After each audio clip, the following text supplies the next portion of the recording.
one day you can come begging for what I got. Shoot, I'm begging now. Look at this stuff. Oh, this one's gonna be fun. The great Gustavo Carr. I knew that I had to be able to do everything to make sure that any opportunity came, there was an opportunity for me to actually get it. Trying to juggle everything inside of my little brain probably got a little too calculated for me. And I'm never been good at math. So I did promo with Britney Spears, the world tour with the Spice Girls, and I have a song on the soundtrack for Bring It On that I wrote. Yeah. Did you know that they wanted to put ours onto the big screen? No. I think it's been over 20 years, so I can say this, right? Wait, Yeah. you're telling me they were going to put us on the big screen in theaters? Hey everybody, it's Giovonnie Samuels here, and thank you so much for coming back and listening in on another episode of the Tokens Podcast. Today, I'm going to be talking with my good friend, Gus Carr. You might remember him from Bringing On All or Nothing as Jesse. He has had a wonderful career as a dancer, as an actor, and now we're going to be talking about authenticity and being your true self in this industry. So our conversation with Gus went a little bit longer than expected, and we spilled some of that extra tea that y'all are not getting anywhere else, but only on our Patreon. So go ahead and check that out on tokenspod.com. So if you want to keep up with all of this lovely content that I have for you, go ahead and like, follow, and subscribe to the Tokens Pod. And of course, all that information is in the description below. So, without further ado, our conversation with Gus.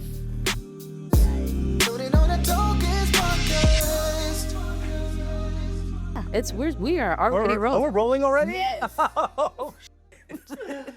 Okay, I'm pretty decent behavior. Look, we it's okay to be wild You here. gotta tell me to suck in. Come on, we're at that age.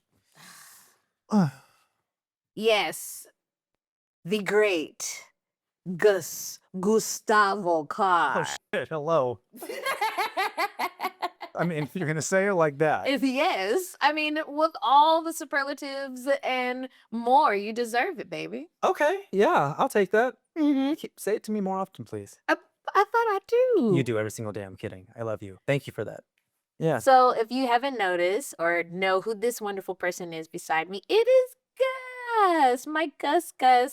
We first met on the set of Bring It On, All or Nothing. Mhm. And we have... Years ago. Yeah, God, what is that? Almost 20. 20 years? Almost 20 years ago? Couldn't tell though by the way we look, though. I Could you? mean, what's that saying? Black don't crack. Yeah. That's why I got black jeans on. Mm-hmm. Brown don't frown. Did you just make that up right now? Is that a No, saying? That is a saying. This whole time I've Brown don't frown, baby. added to my vocabulary. That it done. At this moment, right? And there it is. Brown don't frown. Brown don't frown. Mm. And he is as brown as they come. And I'm Brown. Brown. brown. I might get in trouble for being too brown sometimes. No, why? Because, you know. No, I don't know. And that's why we're doing this. Yes. Well, yeah, speaking of brownness and tokenness, it's funny. This is such a great platform to talk about this, first of all. I'm proud of you. Thank you. It's a very good topic, especially in alignment with, your journey. So honored to be here. I love you. To the moon and back. I love you too. And then there and then back. Yay. Okay. Maybe a couple more times. But yeah, the token thing for sure. Actually, speaking of brown, when I was a kid, it was more effective the less brown that I was. Okay. Yeah, because then I would be able to work more, because then I wouldn't be the token Latin kid.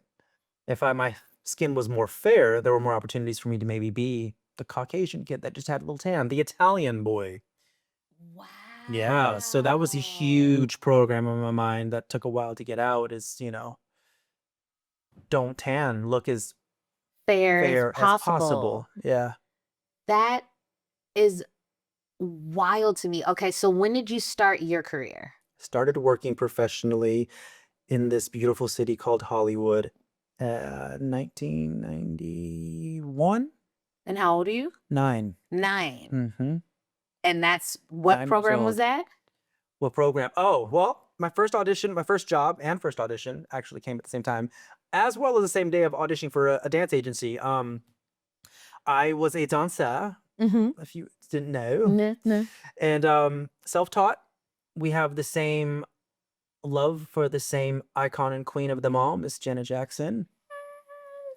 And I just watched her music videos growing up, and Michael, of course, and Paula. And I learned how to learned how to dance by watching them on their music videos. And so then I was 9, and my mom thought there might be something special about me, but just beyond just being a little special as I am, because I'm a little, I'm a lot. But So that's like, what we this love is- about you. It's okay. Yeah, 100%. I finally 100%. love that about myself, so thank you. Yes. Took a long time. She had a friend, or her fiance's friend, that they went to college together in Milwaukee. And he was the choreographer for En Vogue at the time and dancer. His name is Frank Gatson. Hi, Frank. And he's huge. If you didn't know, he was Beyonce's creative director for a long time. A lot of major people's. Rihanna, he's worked with J-Lo, he's worked with everybody. Anyway, he came down because they said that he should see me dance. I thought he was just coming for dinner. This isn't until recently that I had Frank on my podcast, Rejection and Reflection, that he told me that no, they said that they wanted him to see me perform. So I did Missy Much for him. Okay. To the T of the choreography. And he was like, "You learned that from watching the music video?" I was like, "Yeah, I watched it like once or twice." He was like, "What?"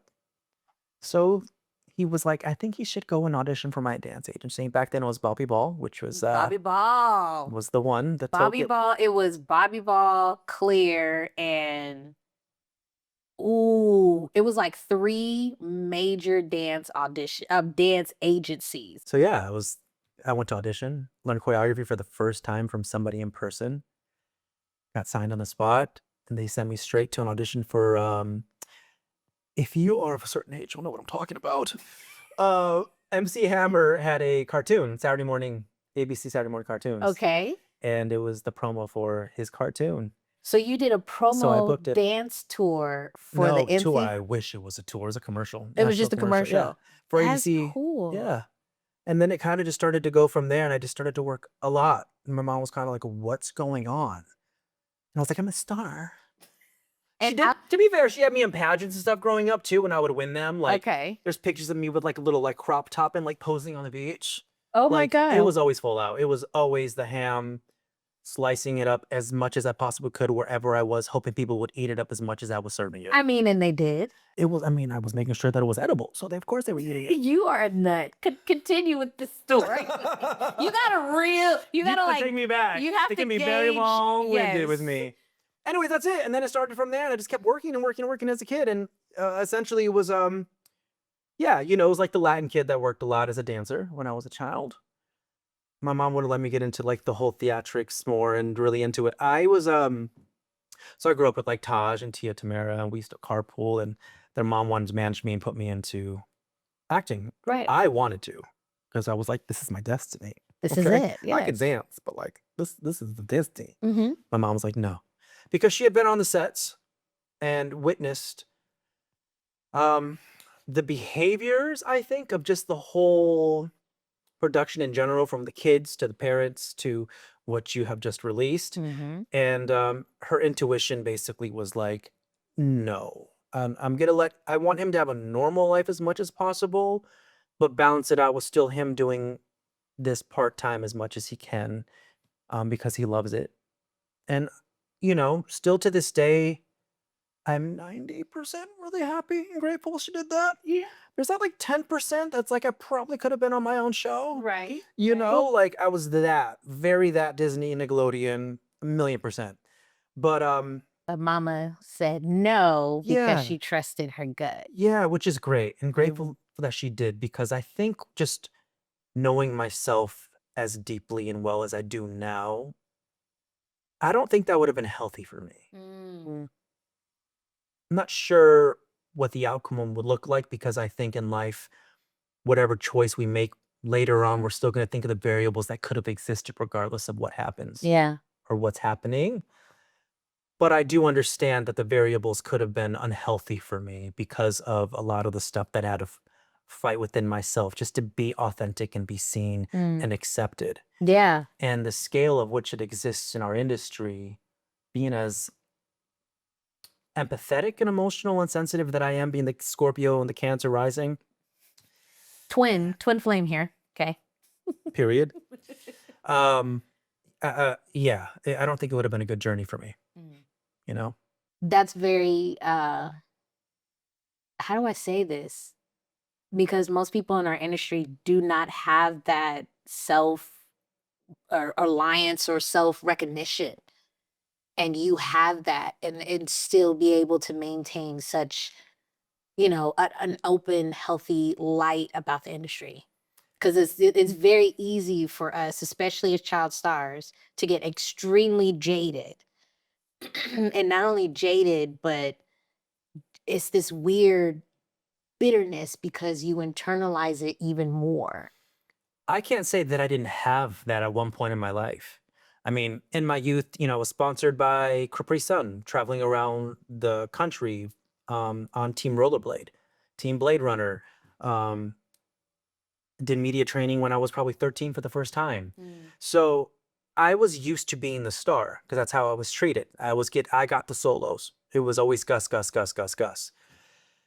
So I think experiencing that at that level was enough to recognize in hindsight now that because of that, and then having those moments of being jaded when not having those moments of being the star anymore. And also from that space too, I recognize as I got older, I actually dimmed my light because I felt guilty.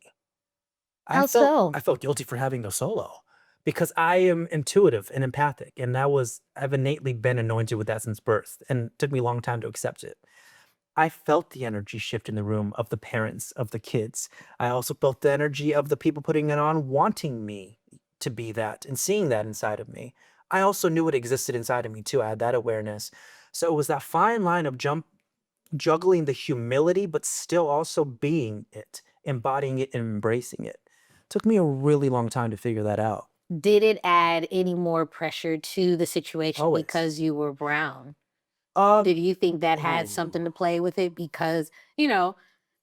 my kid, what perfect TV, quote unquote, blonde, blue, and then you come on the scene, Yeah. beyond talented and taking everybody solo. Yeah, just kind of messing it all up in a sense. And I was raised by a blonde white mother.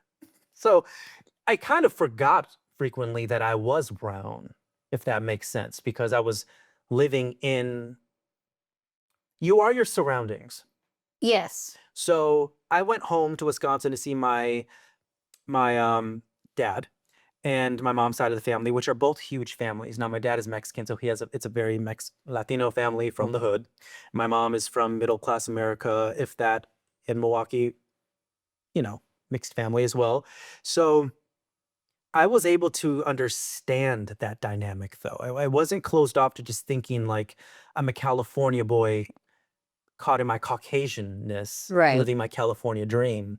I experienced the reality of the Midwest to me, which is, I think, the most grounded in reality of the states, at least, of a lot growing up. So I had that perspective of all of it. And I think maybe to your point, trying to juggle everything inside of my little brain probably got a little too calculated for me. And I've never been good at math. So,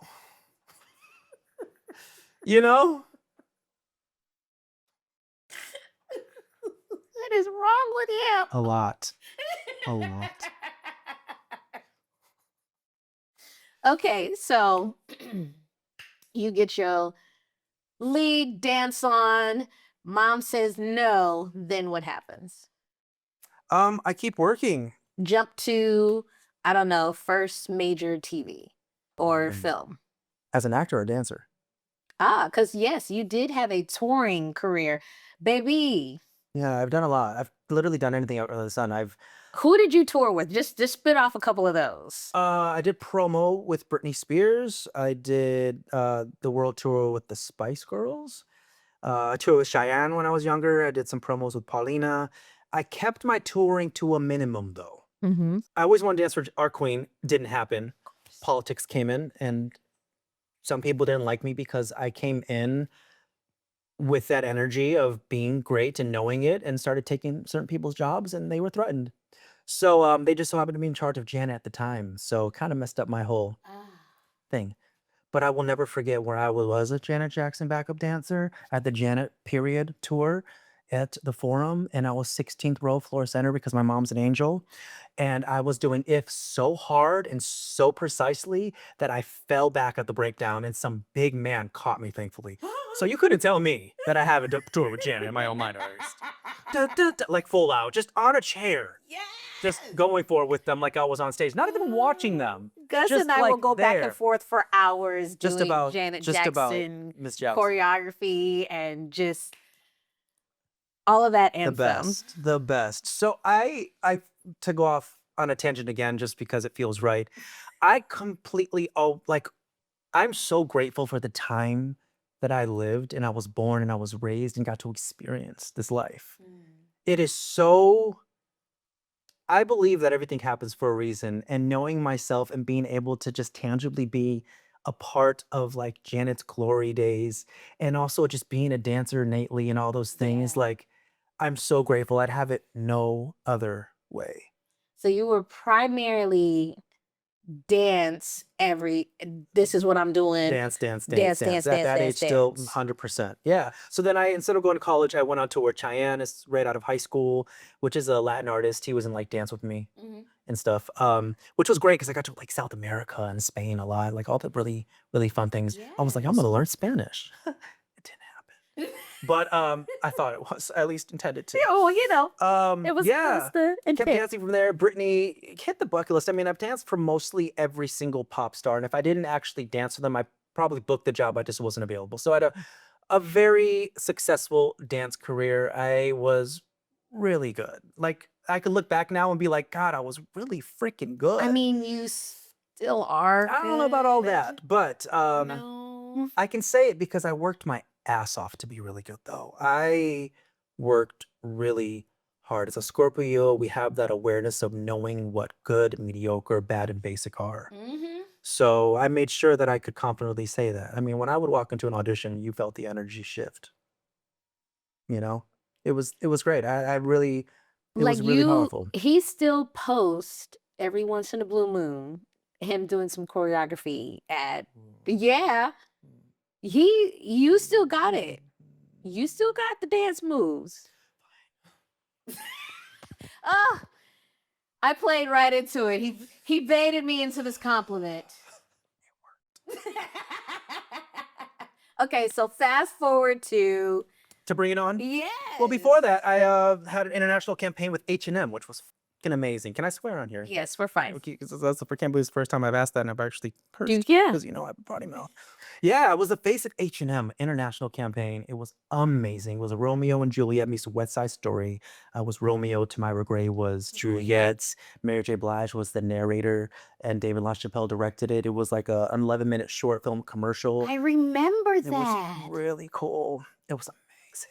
That was you. That was me, yeah. Yeah, I know. How did I not know that about my friend? So you do this wonderful campaign. Yep, and then the momentum just kept going, and I was like, good, I can hopefully get some more of this because this is what I want, and put it out there. And then Bring It On came, the audition, and I read that breakdown. I got the audition. When I read the breakdown, I was like, this is my job. I was really confident. Probably people would say too confident back then, but here's the thing. Without that confidence, especially at that age, you don't succeed. You look at these kids that are in their 20s and in their teens, they have that confidence, and that's what gets them to where they're going to go. Once you start to find the balance of humility and all of that, then that's superpowers. But until then, I mean, oh God, you can look at people that are confident and they're still working and they're not talented. So that happens a lot too, but it's the confidence, right? It's the confidence that sells. Really does. I mean, just sidebar here. Do you think as a person of color, you've had to have that extra oomph of confidence to give you I don't want to say courage, but like the drive to keep going? Is that like something all people of color have to deal with? I think regardless of color or not, there's some circumstance that is going to detonate us to have to figure out our confidence in the spectrum of whatever is existing entirely in our world.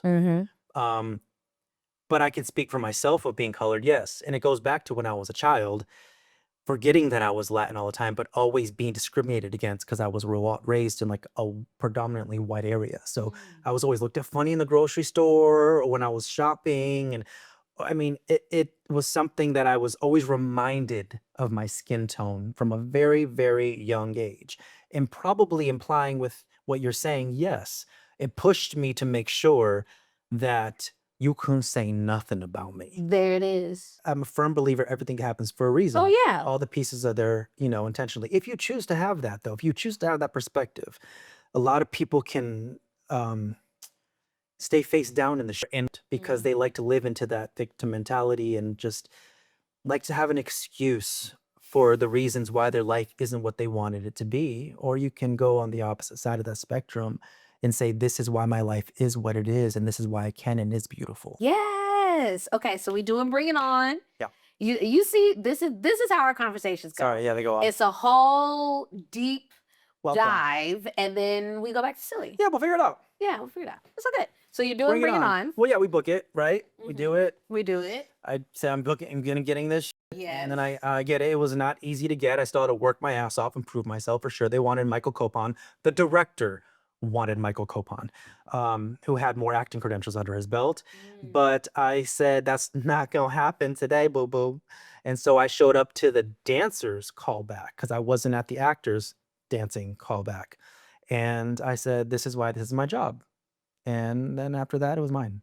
There it is. If you want something, sometimes you have to break the rules, and not break the rules so that it discredits you or you get a bad name, but in the sense of knowing that, like, it's like a self-tape. If you submit a self-tape and you 2 days later, like, damn, now I see it and do it, submit it again. What's the worst thing that could happen? They don't watch it, or they watch it and they see that shift and they go, oh, great, he's our guy. Especially when you have the powers to be pushing for something specific in a narrative. Hence the director wanting Michael Copon so badly. In his vision, that's what it was, right? And Michael is? He was a ranger. We were in the same circle kind of too, actually, growing up, or in our late teens and 20s too. He was on, I'm sorry, here we go. He was on the next Bring It On. He was the lead guy in the next Bring It On. Four? Yeah. Yeah. Okay. Yeah. So he it worked out. It still worked out for him. It sure did. I don't think, and Michael will probably be the first one to tell you, it would have been a good day for him to be crumping, career to work. It was barely a good day for me to do it. All right. I've been versed in dance and all versatility. That was my thing. It's like I knew that I could do everything and everything great, but crumping was new. And I was like, what is this? Yo. Yeah. What is it going to be? It was, so I knew about crumping because we had like the crump clowns and stuff out here in LA. Yeah. And then David LaChapelle, who I just worked with, did the whole film on it. Right. So Rise? Was it Rise? Yeah, it was Rise. So there were some things that I knew about it, but going in and they were like, yo, we are just doing crumping. I was like, yeah. I don't know about this one. Yeah. I don't know about that. I don't know about that. Okay, so tell me more, because you kind of lightly touched on colorism within the brown community.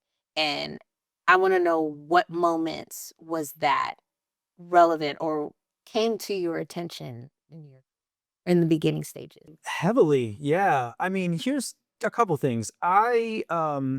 After Bring It On, it was very much, where can we fit him? And back then, the auditions that I would get were for gangsters and thugs and the typical what you would see from a brown person such as myself, which is a Hispanic Latino person. I also don't speak Spanish, so the novellas were out of it. Okay. Like that whole world was out of it.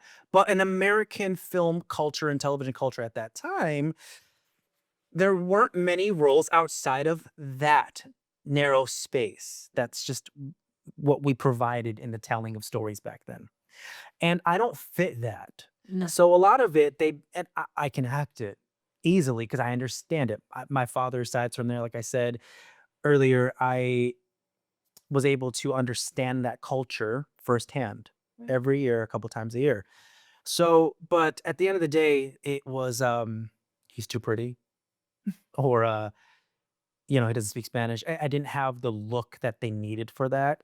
So a lot of opportunities didn't really work out for me after bringing it on because I didn't fit that token stereotype They told you was too pretty? all the time. All the time. Do you blame me? I knew it was coming.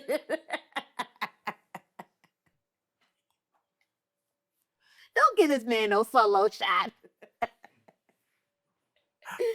Yeah, no, they did. Too pretty Yeah, to I be wasn't. urban. Yeah, because I've presented very Caucasian. Just even in like the identity of what it was then, and culture, right? Just in the sense of I didn't But you was the aesthetically represent that. heartthrob, so Yeah. it didn't matter. Even the fairest of them all, you were still too pretty, too fair to be a thug, gangster, I guess. I Mexican. don't know. That's just the feedback that I got. That's just feedback that I got. How do you process it? Because how old were you in that? My mid-20s. So how do you process and deal with that? Well, I was used to it kind of as a dancer in the sense of like I wasn't probably urban or ethnic enough to do certain artists. Although I did still do like Destiny's Child and other artists like that were more urban. But there would be someone else that was a little more stuffier and looked more urban that would usually get those jobs as a dancer than I would, right? Even down to the dance level. Wow. Yeah, of course. Yeah, there's still a little niche you have to fit inside of a whole entire storytelling that someone's putting together to um, have the world preview, right? There's those logistics that you kind of don't think about unless you're the one putting it together. And a lot of those times it's making sure you check off the token person for each aspect to make sure there's inclusivity and diversity, regardless of what people think nowadays. They still had that intention. I mean, especially as dancers. Yeah. There was always like, is there this and this, this, this? They want to check off the boxes. Most of the time as well was the artists, because artists have that mind. That's what they're trying to share with the world. Right. Is that. So that happened, thankfully, a lot in that. But in film and television, it was a little different. Not to say it didn't exist, it just didn't happen. But let me give you a little information that I haven't told anybody yet. Hey. Exclusive. Exclusive. Did you know that they wanted to put ours onto the big screen? Big screen? No. I think it's been over 20 years, so I can say this, right? Wait. Yeah. You're telling me they were going to put us on the big screen in theaters instead of straight to DVD? Yeah. What happened? Well, so a little allegedly, a little birdie told me that. So what happened after we shot, and what they do is they go test it, right, in the theaters, and they have people give you they score you, and they score the performers and the film itself, and they rate it. Because we were one of the highest rated ones. Yes. Well, this is before it was out. Before they release it, they go test it to see the market and who's reading or not, Right. Who the audience is responding to. I was told that I got the highest response. Of course. And that because of how well it was being received, they rethought everything and they said, let's put this in theaters. Let's let this. But the two people above me on the call sheet, I don't know which one it was. One of them did want that to happen. So that got nipped in the butt, and it still went to DVD instead. A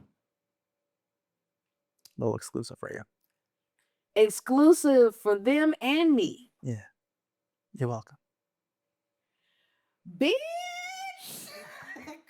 I mean, you think about that too, and you think, and that's why there's so many possibilities and variables in the way that your destiny and your journey can work out. But could you imagine the difference that would have? I probably wouldn't have had a problem going back to what I'm trying to say about just being a thug or something, and I could have, probably had more momentum and could have been a different outcome for my whole story, my whole life.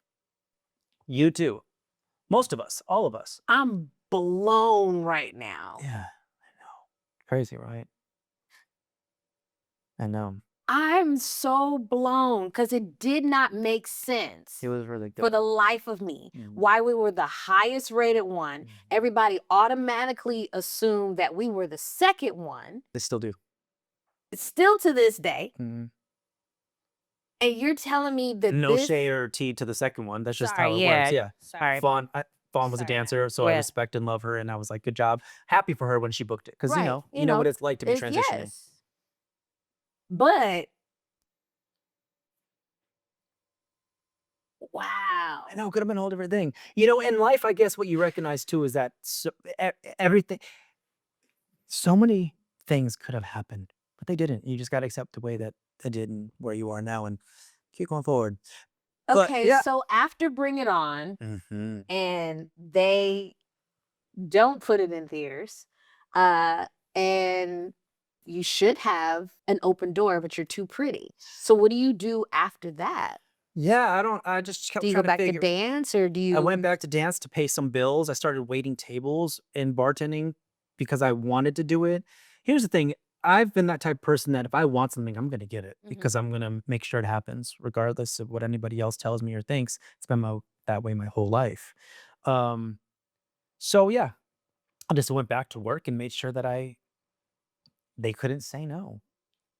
Still working on that. But if we go back, um, when you look back at life and you wonder if you should have or could have done things different, there is one thing that definitely may have affected the projection of my career, and it was my personal choice to be authentically who I am. Okay.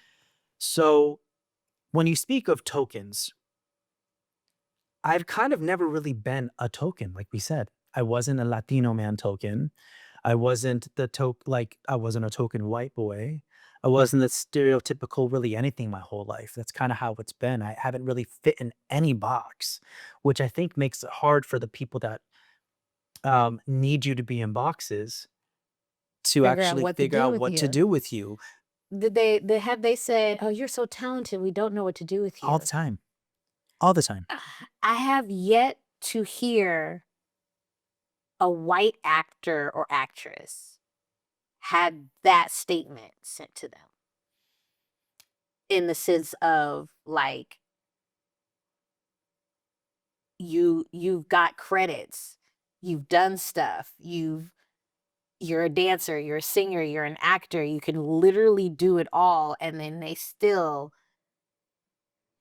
I don't know what to We do don't know with what to do you. with you. And the funny part is you go back in the day and all the greats, Frank Sinatra, Lucille Ball, I keep going Right, to and that was the way that I was raised with that mentality. right. You have to be able to do everything, Yes. especially coming from a single mother, not coming from anything besides her working 3 or 4 jobs a week just to provide for us. I knew that I had to be able to do everything to make sure that any opportunity came, there was There an would no opportunity for right. me to actually get it. But that was also the discipline of that time, Right. compared to actors today or influencers or whatever genre they get into. It's so much easier and accessible for them to achieve the status that we have worked for. Like Yes. literally Literally. worked. You had to sing. You had like that was the industry standard for anything Nickelodeon or Disney Channel or just children entertainers, period. Yeah, You had to do those three all of it. things. Yeah. I think what happened is the dynamic shift of the industry in the way that they wanted the public to perceive their people shifted. Because I think what we all know, whether they talk about it or not, is a lot of people are closeted in our industry. And it so happens to be the ones that are usually triple threats, quadruple threats, just so happen to be gay. There's something about it. Don't know what it is. But you don't fit that demographic anymore. So I wonder if from back then, what happened was people were like a little too out, such as myself, that they were like, well, you don't fit the standard of the way that we're marketing this and the audience that's going to be watching it. Hmm. So that's another thing too. When my team wanted me to play the game, like many, of these men that are leading men in an industry do. I couldn't do it. My soul wouldn't let me. You get older and you think maybe if my manager was different, maybe if my manager was actually a better manager for me Mm, and really knowing how to manage me as a human being. I didn't have that. right. I didn't have a manager that knew how to manage Gustavo Carr.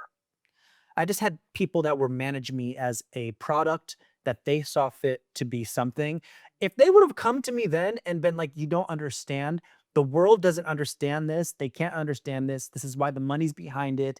I appreciate what you want to do in helping the eyes open of the world and seeing that beyond the stereotype exists, beyond this token, there is more, Right.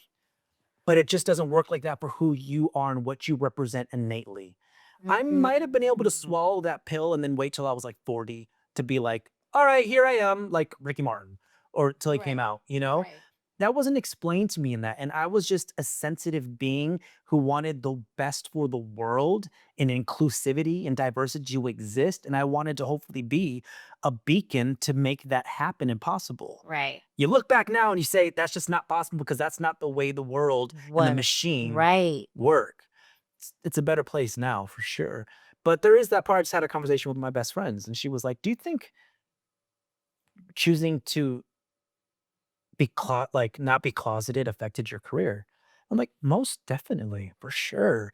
That's why you still have people pretending they are, even though it's so obvious that they're not. You know, they're still hopeful that that next gig will come and that And they'll be that'll able look to to like be it will be worth it." right. But going back to what we touched on earlier, the mental capacity, knowing myself now, that would have been too much of a burden to bear, and I Yeah. don't know if that would have ended with me still being alive, Mm. because I was already fighting that within my family, within my own personal identity. I mean, It was much more than just the industry. The layers and the weight were piled much, much higher on me.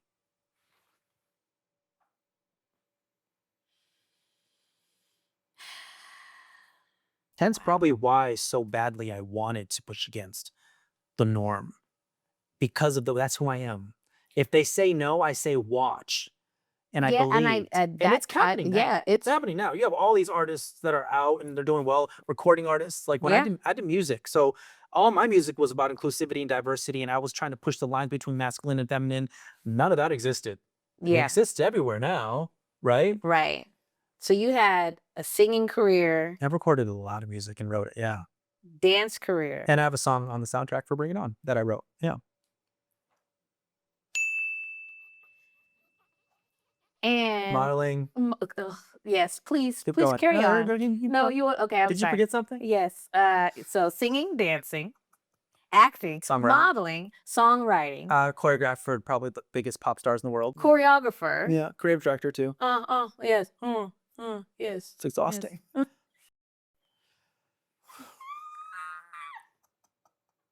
You have to be able to do everything. You do. You have to. If Like you literally I don't come have. from body. I didn't get a trust bestowed onto me when I turned 21.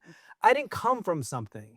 So I had to make sure that I could do everything so that when a paycheck came, when an opportunity for a paycheck arose, I was able to say to put myself out there for it. I Mm. needed more opportunities. I had to be able to do everything.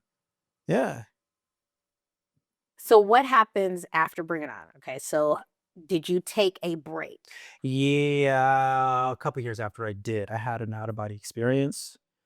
I was in New York chasing a stupid boy and acting outside of myself, which I noticed myself doing a lot in my 20s, being in Hollywood, being in the it crowd, going to the clubs, drinking, living my best life, fighting the stereotypes, trying to still be gay and survive and all the things. I was just in a really, really dark place. So I figured maybe love finally after all of this will be my cure and my way of actually feeling something, something good, something genuine, something to feel alive. So I went stupidly to New York, chasing some boy that didn't want me, as we do in our 20s usually.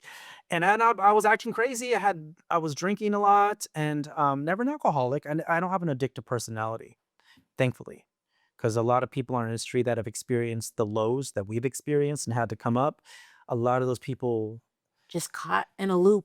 Yeah, so I'm grateful for that. Probably raised, I think, and also just innately who I am as a part of that. But had an out-of-body experience to look to myself and I was like, who the fuck are you? There it is. Who the fuck are you? This isn't you. And from there, I had my spiritual awakening and I just started really going inside and learning about all that good stuff and reprogramming myself and leaning into my authenticity and doing the shadow work and forgiving myself and my ancestors and my mom and my family and my parents and the industry and everything. And it took a really, really long time to unpack all of that. But that was my main focus. So I took a break for a few years until I felt like myself again There it is. so that I could come back to do me if I chose to. Because I started when I was a kid. So I was Right. like, is this who you are or is this what you're doing? There it is. And then you go away and you figure it out. And then you're like, oh, you're actually just being authentic to yourself. So now you just got to figure out a way to just keep doing that. Even if they're saying you can't be authentic in all regards, find a way so that you can. So thankfully, dance, regardless, didn't care if I was gay or not. So I was able to still do that, Yeah. like jump in there. Dance and and still theater do is usually a music. safe space. Yeah, but even those theater, the leading guys in theaters, it's the same thing as Hollywood, you know?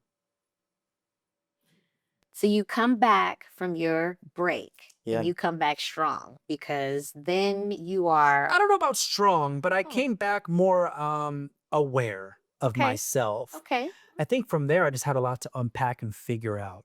Just dove straight into class, acting class, all of it.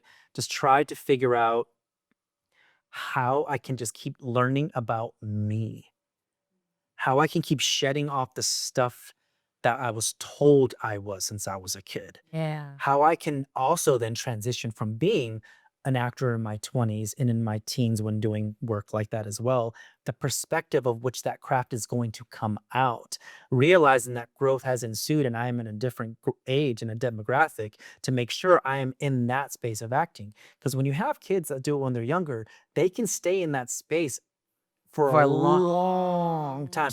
And sometimes it works because they'll stay on Disney or Nickelodeon for the rest of their life. And that's amazing. You get to do what you love and get paid for it. But I knew that wasn't my destiny.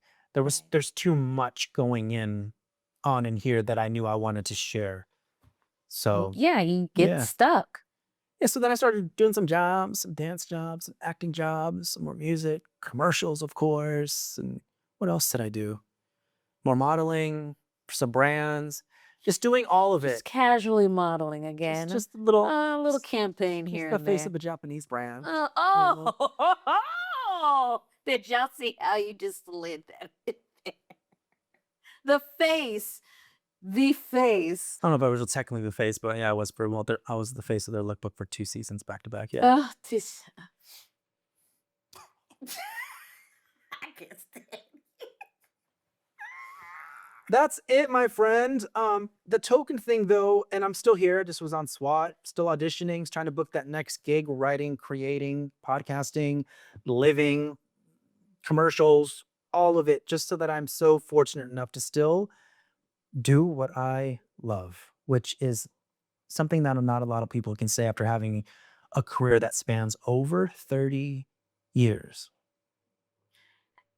I think it's so funny because we're still very youthful looking, but we started our careers so early that technically we would be considered retired. Yeah. I mean, shouldn't we have maybe? I'm kidding. Forgot to add, I just thought Gary's coming in here next. I was like, and voiceover. I've been doing dubbing work too. Thankfully, it's just, You just keep the momentum. I just wanted to going. add one more thing to my list that you forgot. Oh, I'm sorry. Yes. Singer, actor, dancer, choreographer, Keep going. songwriter, Yeah, keep going. voiceover extraordinaire, Yeah. face of a Japanese denim collection, Yeah, and H&M at one more. and H&M. Wait, sorry, that's another finger. You know what's funny? healer. Yeah, and that's really it for now. It's like more my intuitive this spirit that resides inside of me seems to just really understand and see people very well. Maybe it's because of all the stuff I've had to overcome. Yeah. So my favorite thing now more than anything is being able to just help people and help them see outside of themselves and see themselves more than they have before and really embrace that and live in that because that's when life starts to happen. That's wonderful. I wrote it on a cue card before I came in or make sure I memorized it. Had it. Did that So sound like I did it? Did I think did it yes. sound real? You want to do another take? You want to run it back? Forgot Okay. already. And Go. Life is beautiful. mm, That's all. mm. That's yeah. But token. Token. I don't. But let me say this too before I forget. Okay. I don't fit the token of a homosexual. No. So that's been a difficult part too, is because I don't fit that narrative. I don't fit into that way that the industry sees those people. I've tried, and I've had many people be like, "Sorry, just don't read that way." That's what I mean by way I don't fit in. Yeah, like It's a way that you read. So tokenism in itself, Right. and there is a certain stereotype of within tokenism that is there as well. Right. So it's multi-layered. And here, let me just say this right now because people love to have opinions, and that's great. That's wonderful. But so let me speak for myself. Is that I thought in my 20s, well, maybe me exploring my feminine energy and being more out and being more flamboyant would be the way then to have me fit into society and into my niche and to everything else. Yes, because you're pretty, right? That's what they said. Because I was too pretty. Oh yes, So I was you're like, too pretty. yeah. Too pretty to be the So- Latin man. So maybe I'll yes. just be, that. With all the voices, because many voices can exist at once. It's really powerful when you can start to take them out and start listening to your own. But you gotta do the work. Gotta do the work. It could have been easy for me, but if not exploring all those things, like when I used to, was the associate choreographer for the Pussycat Dolls for many times, and I had the best times in my life when somebody wasn't there and they needed me step in for one of the girls. Put them heels on, I will lace up that boot, and you couldn't tell me that I was not one of the dolls. My very good friend Robin Anton, the creator of them, actually, there was one time when my best friend back then was Ashley Roberts, who was in the dolls, and she was in Phoenix doing something with the family or something, and so I had to stand in for her. They were about to do Ellen, I believe, and so I was standing in for her and living my best fantasy of my whole existence. Of course. And Robin told me maybe a couple years ago, maybe not. I feel like it hasn't been that long, but she was like, "Gus, you don't understand when I say I was thinking of how can I make this work? How can I put you in the group?" Because you couldn't tell me I wasn't. You could not tell me that I wasn't. Busting that choreography out. Living my best life. Really being able to explore that feminine energy and that because it was so forbidden. It was so not what you were supposed to do, especially coming from the religious background that I came from, of being raised Catholic and the family that didn't accept me when I came out. Still have a hard time with it. It was beautiful and was amazing. So not to get lost in the sauce, but to come back to now is I can fully understand because I see who I am through the experiences of living it all and finding who I am, that I'm innately this. And this is what they were trying to tell me in my 20s was like, how you're gonna make money. You just gotta follow, I give props to the people that are able to play the game. That was my next question. I give props to them. What advice? One, let's do a two-parter. What advice do you give to those who are coming up in this next generation? It's a different. If you had you back then, what advice would you give them? I would say play the game. If you represent this, if you represent a leading man, and they are going to be on your team and put you with that girl, and it's going to make it easier for the world to accept you because the world has a small, narrow mind that the industry actually inflicts and makes sure stays that way. No shade, no tea, but just how it works. And I understand the world that I'm in, and I accept that. So I would tell somebody that would be a young ingenue like myself was to just play the game.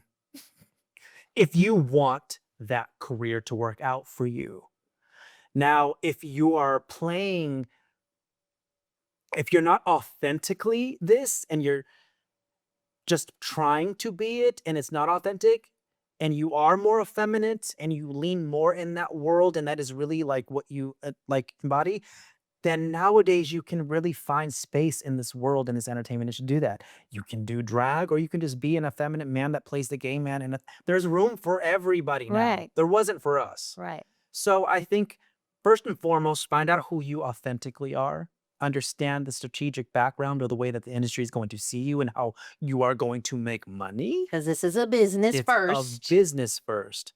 And the world is going to world and humans are going to human.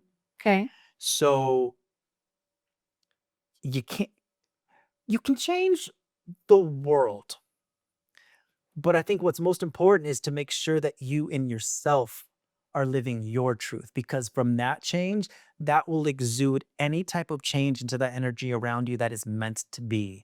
The rest of it is not your job. There it is. I've done said that like 5 times already. I know I have. So yeah, I'd say play the game. Go marry someone with the same name as you and go live your best life and pretend like, go off and make that paycheck and have your life, and then have your boys on the side that come over on the weekends or whatever you need. Go off. It's your life. Go live it. I wonder who you talk about. Nobody. Mm-hmm. Can I get some initials? No. So I'm not trying to get blacklisted. I tried. It's okay. I've already done enough to make to be openly gay, and I'm not even openly gay. Like there's no rainbow in that sense. Like there's no rainbows on my profiles, all that stuff, because I don't identify with one thing. I am me. You are me. Me being liking men has nothing to do with anything else in my life in the way that I am and in my craft. I just like men. That's it.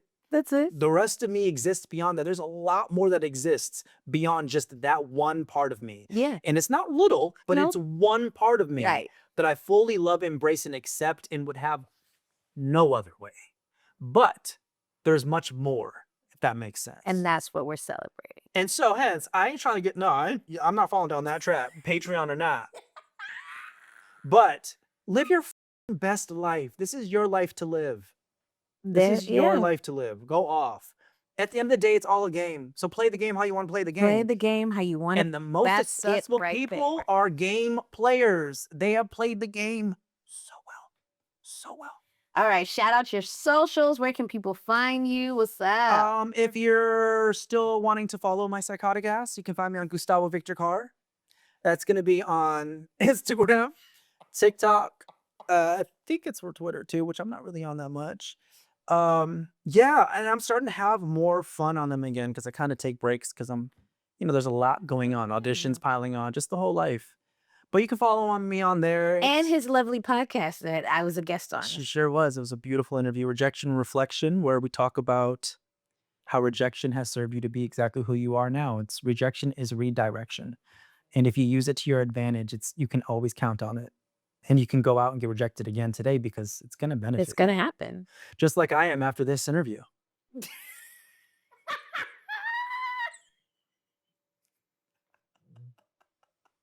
love you so much.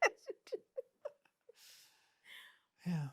Thank you again. Thank you. And I'm really looking forward to what's in store for you as well. I'm proud of you. This is amazing. It's so in alignment with who you are, what you represent, and what your spirit gives. Don't make me cry. So I'm proud of you, Gio, because I know I could have interviewed you and you would have had so many beautiful, amazing things to talk about. And I had to stop myself from being the interviewer and be like, you have to talk about yourself, which I don't really like, surprisingly. So I'm just really proud of you. And because everything that creates you and exists inside of you is meant to be seen and shared. So thank you for showing up, because I know it's not easy. It's not. But thank you, baby. I appreciate you too. Oh, Love my you. Gus, 20-ish years of friendship. Yeah. No, 2-0? No, it's Where's the okay. picture? Did We you bring still the look picture? good. Yes, we still look good. We still look good.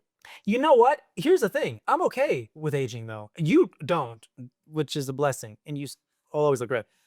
I posted a picture of me without any kind of filters or makeup on, and I was like, damn, I look like a man. I was like, good. Yes, you do. Gus Yeah, I'm is here my for it. zaddy. I I'm be ready. telling him that all the time. Hey. Yeah, no Botox, no filler. Let's yes. stop this whole ageist shit. Age like fine wine. I'm here for it. Let's do it. Mm. then I can finally actually start working again. So I'm a leading man, and Leading an older. yeah, What's I'm it sure someone called? will still hire my ass, gay or not. I mean, I think We'll see. so. We'll see what happens. I'm here for it though. Hey, I'm writing a pilot that I have part for you in, and I hire my friends. Yeah. This is called acting, by the way. Called acting. And you should actually get more props when you actually get to be somebody that you're authentically not. But where are those props? Fucking A. And we're out. Next time on the tokens. Today I have Gary L. Gray. You might remember him from Bring It On, All or Nothing with Me, or even Stevens, or even as young as The Cosby Show as the little baby twin Nelson. How long have we known each other?